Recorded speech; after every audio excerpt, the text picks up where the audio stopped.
ಮೊದಲಿಂದನೇ ಇತ್ತು. ರಾಜಕೀಯಕ್ಕೆ ಬರೋಕ್ಕಿಂತ ಮೊದಲೇ ಸಣ್ಣ ಸ್ಟೂಡೆಂಟ್ ಆಗಿದ್ದಲ್ಲೇ ಅದೊಂದು ಭಾವನೆ ಇತ್ತು ನನಗೆ. ಅಂದ್ರೆ ಈಗ ನೀವು ರಾಜಕೀಯಕ್ಕೆ ಬಂದಿದ್ದು ಅನಿರೀಕ್ಷಿತವಾಗಿ ಅಲ್ಲ ಹಾಗಾದ್ರೆ? ತಂದೆಯವರ ನಿಧನದ ನಂತರ ನೀವೇನ್ ಬರ್ತೀರಿ ರಾಜಕೀಯಕ್ಕೆ? ನಾನು ತಂದೆ ಶಾಸಕರಾಗಿದ್ದು, ನಾನು ಕಾಲೇಜ್ ಡೇಸ್ನಿಂದಲೇ ಆಕ್ಟಿವ್ ಸೋಷಿಯಲ್ ವರ್ಕಲ್ಲಿದ್ದೆ.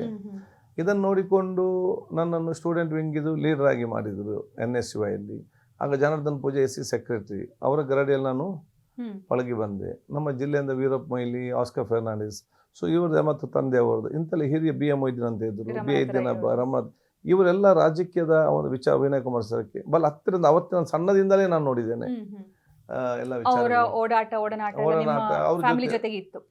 ನಾನು ಕ್ಲೋಸ್ ಜನಾರ್ದನ್ ಪೂಜೆ ಹತ್ತಿರದಲ್ಲಿದ್ದೆ ಇದರಲ್ಲಿ. ಅವರೆಲ್ಲ ಬೆಳಿಗ್ಗೆಯಿಂದ ಸಂಜೆ ತನಕ ಕಠಿಣ ಪರಿಶ್ರಮ ದುಡಿಯುವಂಥದ್ದು ಮತ್ತು ಬಹುಶಃ ಬೇರೆ ಆ ಸಂದರ್ಭದಲ್ಲಿ ಆಗುವಂಥ ಎಲ್ಲ ವಿಚಾರಗಳು ಕೂಡ, ರಾಜ್ಯಕ್ಕೆ ವ್ಯವಸ್ಥೆ ಕೂಡ ಎಲ್ಲ ಸಣ್ಣದಿಂದಲೇ ಅದು ಮೈಗೂಡಿಸಿಕೊಂಡು. ಅಂದ್ರೆ ನಿಮಗೆ ಫೋಕಸ್ಡ್ ಆಗಿದ್ರ ನೀವು, ನಾನು ರಾಜಕೀಯಕ್ಕೆ ಹೋಗ್ತೀನಿ, ರಾಜಕೀಯ ನಾಯಕ ಆಗ್ತೀನಿ ಅಂತ?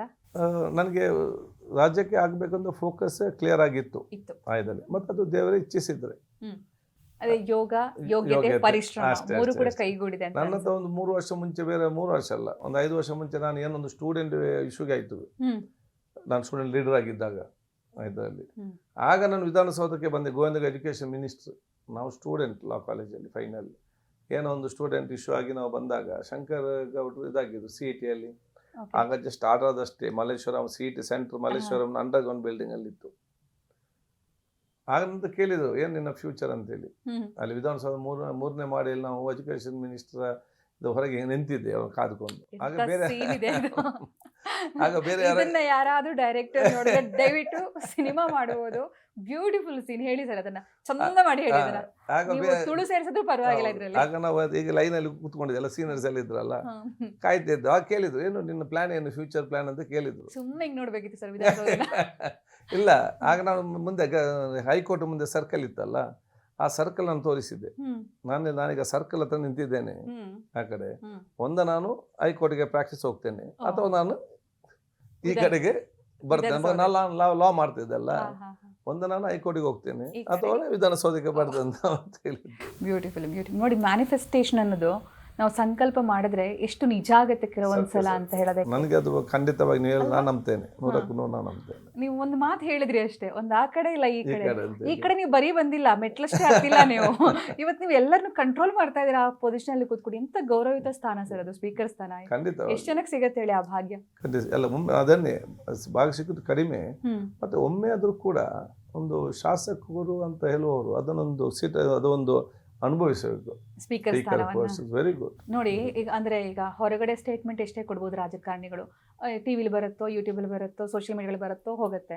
ಆಮೇಲೆ ಏನೇ ಚಲನವಲನಗಳಿದ್ರು ಕೂಡ ಗೊತ್ತಾಗತ್ತೆ, ಹೋಗುತ್ತೆ, ಮರ್ತು ಹೋಗುತ್ತೆ, ಇದೆಲ್ಲ ಆಗುತ್ತೆ. ಬಟ್ ಸ್ಪೀಕರ್ ಸ್ಥಾನದಲ್ಲಿ ಇರೋರು ಮಾತಾಡೋ ಒಂದೊಂದು ಮಾತು ಕೂಡ ರೆಕಾರ್ಡ್ ಆಗುತ್ತೆ ಸರ್, ದಾಖಲಾಗುತ್ತೆ, ಇತಿಹಾಸದಲ್ಲಿ ಉಳ್ಕೊಂಡ್ಬಿಡುತ್ತೆ ಹಂಗೇನೆ. ಸೊ ಎಷ್ಟು ಜವಾಬ್ದಾರಿ ಸರ್ ಅದು. ಅಂದ್ರೆ ನೀವ್ ಏನ್ ಮಾತಾಡ್ತೀರಿ ಅಷ್ಟು ಯೋಚನೆ ಮಾಡಿ ಮಾತಾಡ್ಬೇಕು, ನೀವು ಏನ್ ನಡ್ಕೊಳ್ತೀರಿ ಅಷ್ಟು ಯೋಚನೆ ಮಾಡಿ ನಡ್ಕೊಳ್ಬೇಕು. ನಿಮ್ಗೆ ಒಂಥರ ಮೈ ಮೇಲೆ ಹೆವಿ ಜವಾಬ್ದಾರಿ ಇಟ್ಕೊಂಡು ಓಡಾಡ್ದಂಗೆ ಅನ್ಸಲ್ವ ಸರ್ ಅದು? ಅದೆಲ್ಲ ಕಾರ್ ಡ್ರೈವಿಂಗ್ ಮಾಡಿದಾಗೆ, ಡ್ರೈವಿಂಗ್ ಕಲ್ತ್ರೆ ಹೆಂಗೆ ಕಾರ್ ಡ್ರೈವ್ ಮಾಡ್ಕೊಂಡು ಹೋಗ್ಬೋದು, ಹಾಗೆ ಕೂತ್ಕೊಂಡು ಕಲ್ತ್ರೆ ಹೇಗೆ ನಿಭಾಯಿಸ್ಕೊಂಡು ಹೋಗ್ಬೋದು ನಮ್ಗೆ ಅಲ್ವಾ? ಬಟ್ ಆಡುವ ಮಾತು ಎಷ್ಟು ಪಕ್ಕ ಇರ್ಬೇಕು, ನೋಡಿದಂತ ನಡಿಬೇಕಾಗತ್ತೆ. ಅದು ಇತಿಹಾಸದಲ್ಲಿ ರೆಕಾರ್ಡ್ ಆಗತ್ತಿಲ್ಲ ಅಂದ್ರೆ. ಈಗ ನಮ್ಗೆ ಗೊತ್ತು ಅಂದ್ರೆ ಸ್ಪೀಕರ್ ಸ್ಥಾನದಲ್ಲಿ ಆಗಿರುವ ಕೆಲವೊಂದು ಇಶ್ಯೂಗಳು ಯಾವ ರೀತಿ ರೆಕಾರ್ಡ್ ಆಯ್ತು ಇತಿಹಾಸದಲ್ಲಿ ಅಂತ. ಅಂದ್ರೆ ಒಂದ ಪಾಸಿಟಿವ್ ಆಗೋಗ್ಬೋದು, ನೆಗೆಟಿವ್ ಆಗಿಯೂ ಆಗಬಹುದು. ಸೊ ಕತ್ತಿ ಮೇಲಿನ ನಡಿಗೆ ಅಂತ ಅನ್ಸುತ್ತೆ. ಮತ್ತೆ ಅದನ್ನ ಹೇಳ್ದಾಗ ಅದಕ್ಕೊಂದು ಯೋಗ ಬೇಕು, ಮತ್ತೆ ಆಶೀರ್ವಾದ ಕೂಡ ಖಂಡಿತವಾಗ್ಲೂ ಬೇಕಾಗುತ್ತೆ. ನಿಮ್ಮ ಆ ಮ್ಯಾನಿಫೆಸ್ಟೇಷನ್ ಅವತ್ತು ನೀವು ಮಾಡಿರೋದು, ನೀವು ಅಚೀವ್ ಮಾಡಿದ್ರಿ ಸರ್, ಗ್ರೇಟ್ ಸರ್. ನೀವು ಕಾಲೇಜ್ ಡೇಸ್ ಬಗ್ಗೆ ಹೇಳ್ತಾ ಇದ್ರಿ, ಬಾಲ್ಯದ ಬಗ್ಗೆ ನಾನು ಕೇಳಬೇಕಂತ ಅಂದ್ಕೊಂಡಿರೋ ಒಂದು ವಿಚಾರ ಇತ್ತು. ಈ ಅಕಾಡೆಮಿಕ್ಸ್ ವಿಚಾರದಲ್ಲಿ ಅಂದರೆ ಕೆಲವರಿಗೆ ಮ್ಯಾಥ್ಸ್ ಕಷ್ಟ, ಕೆಲವರಿಗೆ ಸೈನ್ಸ್ ಕಷ್ಟ, ಮಾರ್ಕ್ಸ್ ತುಂಬ ಬರಲ್ಲ, ಮನೇಲಿ ಬೈತಾರೆ, ಎಕ್ಸಾಮ್ ಅಟೆಂಡ್ ಮಾಡೋಕ್ಕೆ ಇಷ್ಟ ಇರಲ್ಲ, ಈ ಥರದ ಸಣ್ಣ ಸಣ್ಣ ನಾರ್ಮಲ್ ಸಮಸ್ಯೆಗಳಲ್ಲಿ ನಿಮ್ಗೆ ಯಾವ ಥರ ಕಾಡಿತ್ತು ಅಂತ? ಅವಾಗ ದೊಡ್ಡ ಸಮಸ್ಯೆ ಬಿಡಿ. ಹೌದೌದು, ಆಗಲಿಕ್ಕೆ ಈಗ ನಾನು ಆವ್ರೇಜ್ ಸ್ಟೂಡೆಂಟ್ ಸಣ್ಣದಿಂದಲೂ ಕೂಡ. ನನ್ನ ಈ ಸೋಷಿಯಲ್ ಇದರಿಂದ ಒಂದು ಸ್ಪೋರ್ಟ್ಸ್ ಮತ್ತು ಈ ಆಕ್ಟಿವಿಟೀಸ್ ಎಲ್ಲ ಜಾಸ್ತಿ. ಹೌದು, ಇದರಲ್ಲಿ ಸ್ವಲ್ಪ ನಂದು ಅಕಾಡೆಮಿಕಲ್ಲಿ ಸಣ್ಣದಿಂದಲೇ ನಂದು ಆವ್ರೇಜ್ ಇದರಲ್ಲಿ. 10th ಅಲ್ಲಿ ಕೂಡ ಮಾರ್ಕ್ಸ್ ಬಹಳಷ್ಟು ಆವ್ರೇಜ್ ಮಾರ್ಕ್ಸ್. ಮನೇಲಿ ಏನಾದ್ರು ಬೈತಿದ್ರ ಇದಕ್ಕೆಲ್ಲ? ಮನೆ ಜೋರು ಮಾಡ್ತಾ ಇದ್ರು ಆಗಂದಾಗೆ ಇದರಲ್ಲಿ. ಯಾಕೆ ನನ್ನ ಬ್ರದರ್ ವಾಸ್ ಅ ಡಾಕ್ಟರ್ ಅವಾಗ, ಅವನು ಬ್ರಿಲಿಯಂಟ್ ಇದಕ್ಕೆ. ನಂದು ಮಾರ್ಕ್ಸ್ ಬಲ ಆ್ಯಾವ್ರೇಜ್ ಆಗಿದ್ದುಕೊಂಡು ಮತ್ತು ಲಾಸ್ಟ್ ಮಿನಿಟಲ್ಲಿ ಕಲಿಯೋದು. ಹ್ಮ್. ಸೊ ಮನೆಯಲ್ಲಿ ಕೆಲವೊಮ್ಮೆ ಜೋರು ಇತ್ತು, ಕೆಲವೊಮ್ಮೆ ಪೆಟ್ಟು ಬೀಳೋದು ಕೂಡ ಇತ್ತು, ಹೌದಾ? ಕಲಿದಿದ್ದರೆ ಸಣ್ಣದಿರುವಾಗ.